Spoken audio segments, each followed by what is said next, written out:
आपण जो व्यक्ति जन को टीवी स्क्रीन में देखुंट से होचंती जड़े इम्यूनोलॉजिस्ट एवं कैंसर स्पेशलिस्ट।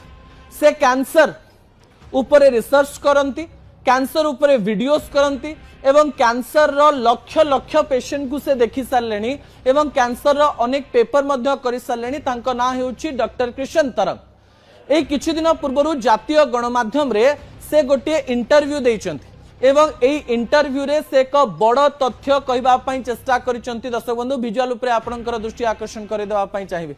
से कहबा पई चेष्टा करिसंती जे मु अनेक गुडिये रिसर्च करिथिली एवं सेही रिसर्च रु जानि पारिथिली जे दुख लागिले बा बहुत दिन पर्यंत देहरे दुख रहिले राग रहिले ताहा सेल गुडिकरे प्रभाव पकाए एवं शरीर रे कैंसर तयारी हुए। से गोटे उदाहरण देले। महाराष्ट्र जड़े महिलांकर हस्बैंड प्राय 1.5 वर्ष पूर्व मृत्युवरण करथिले। तांकर लव मैरिज हेइतिला। से तांकर साथी को जीवन सबुठारु गुरुत्वपूर्ण लोक बोली भाबुथिले एवं से मने मने चिंता करिदेले जे से नाहंती माने मु बंची पारिबि नाही।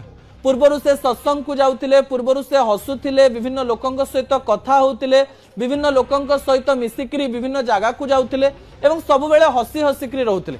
हठात किंतु गोटे दिन आसिला जेतेबेले तांकर स्वामींकर मृत्यु हे गला। सेतेबेले से हस बंद करदेले, कथा कहबा बंद करदेले, केवल ऑफिस को गले निज काम करिकिरे आसिले, चुपचाप रहिले, एकुटिया रहिले। एकुटियापणे केवल से सब कथा तांकर मने पड़िला। निजुकु केवल विभिन्न काम रे डिस्ट्रैक्ट करबा पई चेष्टा कले।